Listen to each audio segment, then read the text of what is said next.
观众朋友你好，我是主持人水军毅。今天我们演播室请到的这位嘉宾，他的理想是能够成为沟通中德两国文化的桥梁。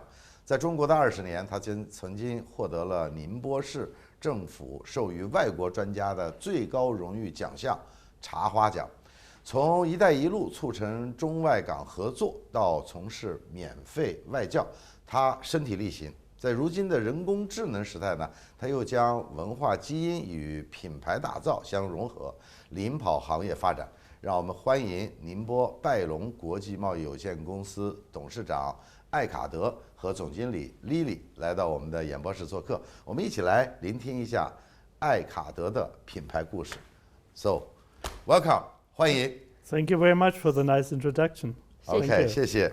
我了解到您的企业研发的是叫艾卡德智能咖啡机器人。对啊，这个用机械臂模仿咖啡师，然后这个用咖啡师的这种手法，还有工艺来制作每一杯的这个非常精美的这个咖啡。研发智能机器人这个咖啡机和普通的这个咖啡机有什么不同吗？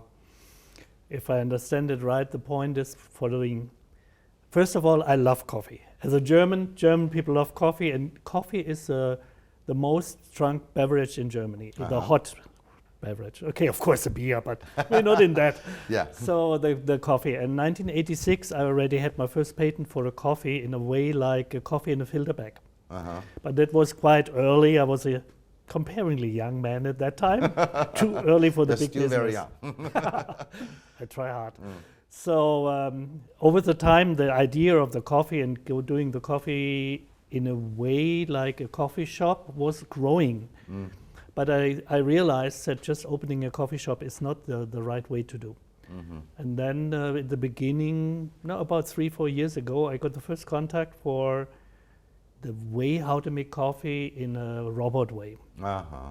And especially now in the COVID-19 days, in the beginning,It was more active in myself to say, okay, let's go for it, because everything was a little bit slow. I realized that food safety and doing an unmanned service to the people was very important. Yeah.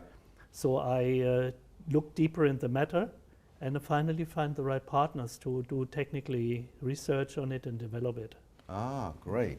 艾卡德先生呢，他是来自德国。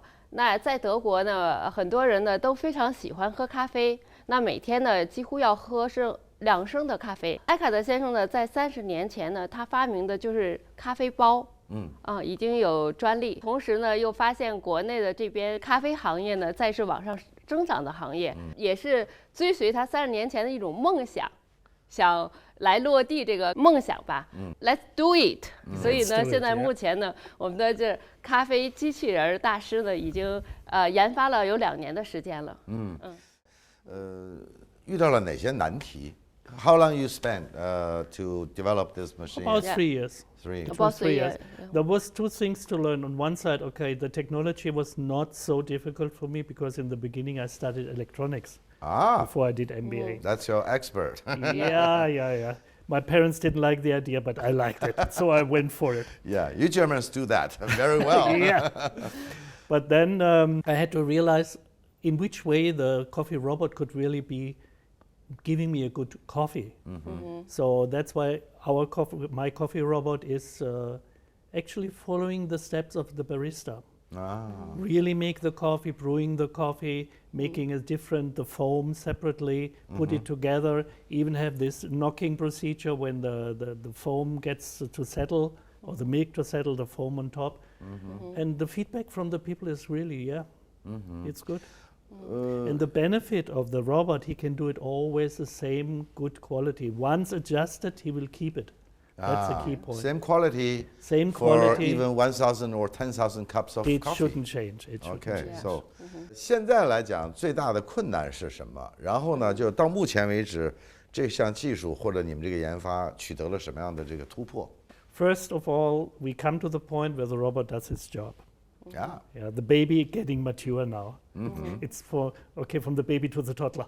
That's a breakthrough. Yeah. Now it's the time to roll out. We have to open as many locations as possible. And what we have done together with the robot created the coffee brand, which is important because I want to give the coffee my taste as I use it from Germany. And I want to teach in some way, the people I know will take time, but I have a plan at least 5 years before it's getting more popular, how simple making coffee can be. Yeah. Nowadays, in China, you don't see many people drink instant coffee.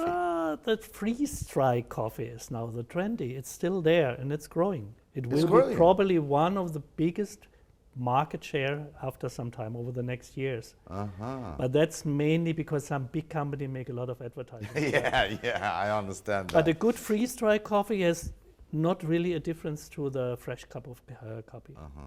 Well, here's the question Yeah. in Chinese again. 智能咖啡机会有一天取代好的咖啡师吗？ The coffee master will never be replaced. There will be always people which love to watch it also from a coffee master done. You know, we went in this training also, the basic knowledge of coffee master, Yeah. to get a certificate even for that. And when you see the process with measuring the water temperature, the grams and everything, some people really will always like it. But for the fast cup of coffee, just going to work, when you enter your office area, or when you sit in your office and you say, okay, set me up a cup of coffee with a little service robot, which we also have going up through the floors. Yeah. Then there will be definitely the robot winning. I see. So they will both exist. And anyway, the barista is the teacher of the robot. Sure. Yeah, that's a key point. The human touch and the human intelligence will never be replaced. Absolutely not. Okay. But we're using artificial intelligence in the robot. So he will learn about the customers. He will learn to recognize the customer. He eventually will give him a message or a call and say, hey, you didn't have your coffee yet. Why you don't, let's just push the button and I send it up to you. So this is the whole process. It's not only the coffee making process, it's a whole program, a whole, how you say, a package. Yeah? It's the coffee beans, it's the recipe for the coffee, it's a delivery service, and it's delivery robots. Yeah. People have different tastes. Different taste, right? 机器人咖啡师或者智能咖啡机能够满足这些吗？ BIC 企业孵化中心是这个家与办公室公司之间的一个中间的一个结合体，共享空间，多元化的这种载体，系统化的一个平台，希望就是资源融合在一起，然后共同发展。下一步我们会研发这个 AI 智能的这种互动，因为机器人跟人在一起还是比较冰冷的。对。那如果说是在智能上提升，叫 AI 的这一块呢，功能呢，那就会有一种温度。举个例子，我们以前是在宁波，那今天我们在北京了，那也许这个咖啡机器人呢会记忆我啊 ，Hello Lily， 你在北京了你以前喜欢喝卡布奇诺，我说是的他说那今天你要不要换杯美式？是这样。Can always change this idea, but the basic, the recognition will be there. Eckhart 先生到中国20年，这20年呢，我们看到的资料，包括丽丽小姐给我们介绍，您非常热爱中国文化，然后您也很热心地从事很多公益事业。我们现在中国有一个很好的词儿叫初心，您的初心是什么？ Germany and China always have been friends. Now this year especially we have 50 years of friendship. Sure. The celebration this year.